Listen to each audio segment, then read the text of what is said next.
nunca pôde. Olha só pra gente, nós estamos é luxuosa.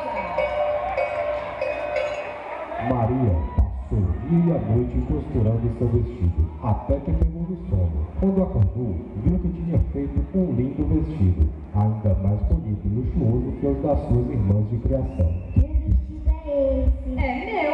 Eu que fiz pra ir na arraiar. Tu não vai pra arraiar na casa do coronel coisa nenhuma. Tu vai ficar em casa arrumando as coisas.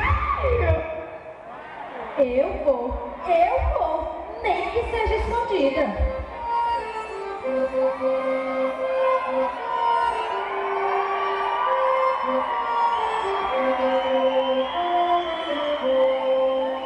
Olá, coronel. Essas são as minhas filhas, Whitney, Rita e Mariah Carey. Olha que linda moça. Veja aqui, mamãe. Que moça linda que pretende pra você aqui.